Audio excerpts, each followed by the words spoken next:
Well, hello everybody. Welcome back to Carlisle Clan Budgeting. We are up to week 3 in May, which was May 13th through the 19th. And what we've been working on is just kind of breaking down each week with each paycheck and how we're doing it. And of course, we've been working on our 4 main envelopes that we started working with, just to get in the habit of getting our envelopes ready, getting our budget going, and just trying to figure out this crazy, crazy world. I don't know about you, but I've had to readjust my weekly budget a couple of times just because of gas prices being crazy.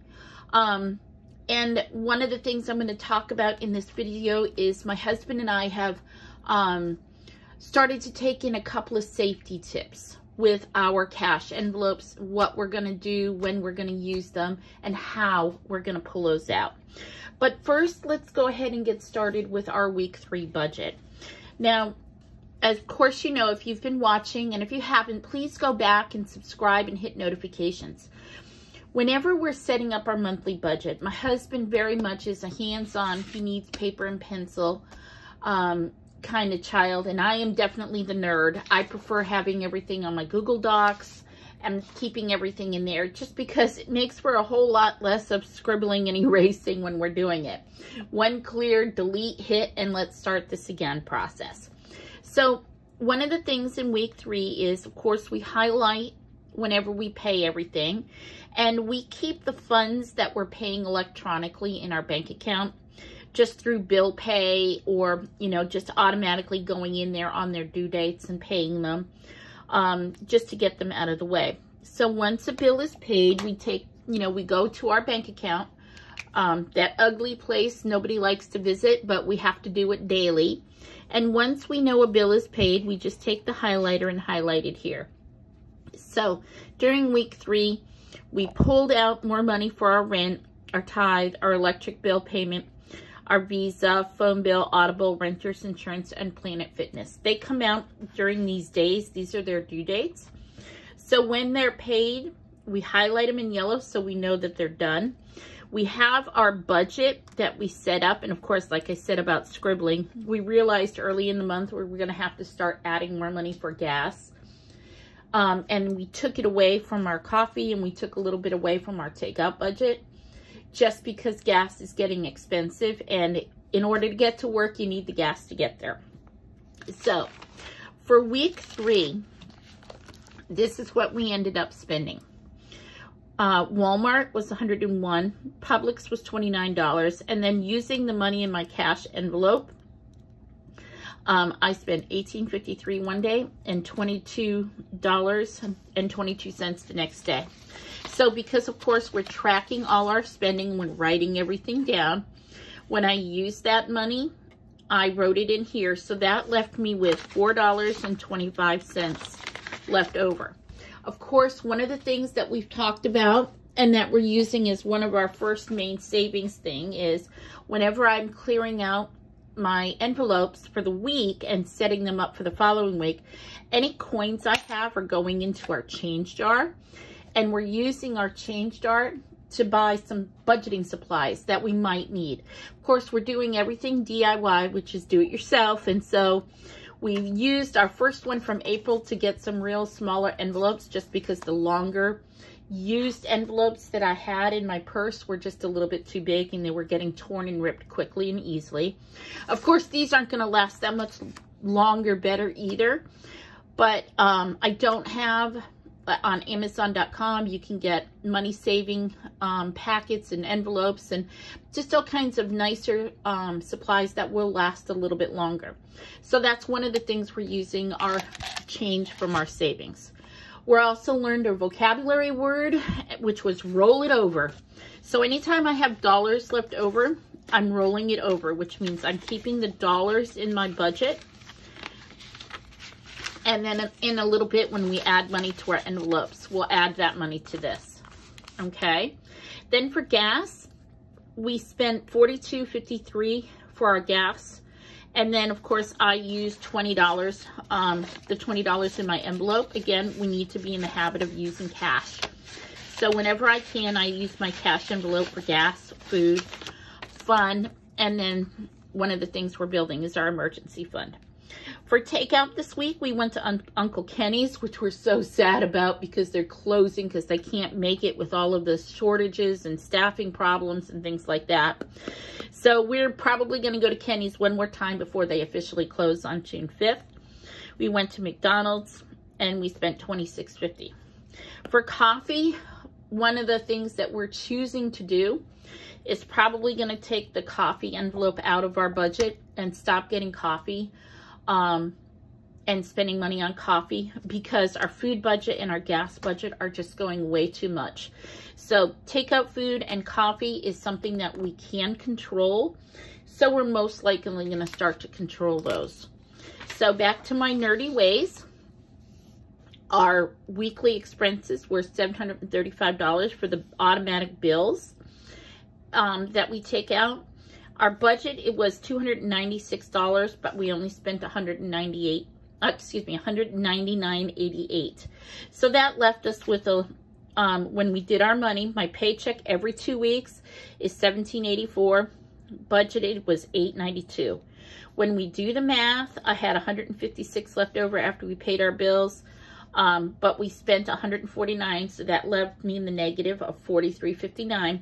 But remember, we have that buffer we keep in our account because some weeks we spend more than other weeks. So that buffer is taken out. And when we do our end of the month and updating the whole month of May, you'll see how that really wasn't, you know, we didn't have to go borrow from envelopes yet this week. So hopefully we'll keep that going and keep that flow pattern going. So let's talk about our envelopes. So with that said, we're going to fill our envelopes with what we need money for, okay? So it's always, we're going to put $20 in the food budget. So that will increase so that we have $24 in food this week to spend. We're going to put $20 more in our gas budget because gas gets $20 a week for envelope. Again, we're establishing the habit this month. For my fun money, many of you know that my beautiful granddaughters and I are going on a very special opportunity at the end of the month. So I'm saving my fun money for that. So I'm going to add in $20 more for that. And that gives me 20, 30, 40, 50, 65, 66, 67, and 68. So I'll have $68 saved so far for that beautiful weekend. I've got one more week to save a little bit more money so the girls and I can have a bunch of fun. And then, of course, our emergency fund is getting another $20 this week. Now, remember, it's important to start putting as much as you can towards your emergency fund, just so you get in the habit of saving for it. Of course, our goal is $1,000. And then, of course, as some of you that have been following know, my husband is 100% commission. So at the end of the month, what we do is money from his commission checks that would come into the family budget. We use that mainly for debt reduction, building our emergency fund, and then just the leftover expenses that we might have to pay for larger bills and things like that. So that's where that is. But in the meantime, we're desperately working on getting in the habit. Next month, for the month of June, we're going to start talking about cash envelopes, putting more of our cash in our envelopes to help us control our spending and our needs and our wants. But let's talk about safety. One of the things we want to start talking about is this crazy world we're living in. I don't know where you live, but I will tell you where I live. It's getting to be a concern. My husband noticed the other day when I pulled out my gas envelope at Wawa that there were a couple of people that were kind of fascinated with the fact that I had cash on me, that I was using cash at the pump. Wawa doesn't make a difference whether it's cash or card. The dollar amount per gallon is still the same, which is one of the reasons why we go there. But it triggered in us the concern and caution we need to be careful of, and being, you know, showing all of our envelopes, me carrying all of our envelopes in my purse and just flipping through them at the register. So we're going to start to be a little bit more intentional. The only envelopes that go with me are the ones I'm going to start doing. So that's going to cause me to plan my day better. So if I know I've got to go grocery shopping and get some gas, all my other envelopes stay at home. And these are the only ones that are going to go with me. If something should happen and I'm at Walmart and I see a great shirt that I want, I have my debit card and we intentionally keep a little bit of a buffer in there, and I can always rework. I'm the nerd. I'm going to rework my finances in my Google Docs and transfer money as needed when I need them. You'll notice that we keep a thing for depositing. If I have cash money and I've used my debit card, I'm going to pull the cash out of the envelope I have in my house and I'm going to put it in the bank. But that also leads us to part 2 of our conversation. Doing virtual envelopes and digitally doing things is something to use as a cautionary tale. Again, the world is getting crazy, and keeping thousands of dollars of cash in my house is not wisdom. The reality is, if something happens to a bank, I have guaranteed up to $100,000 of that money. And let's be realistic, I'm living paycheck to paycheck. There's not $100,000 in my account.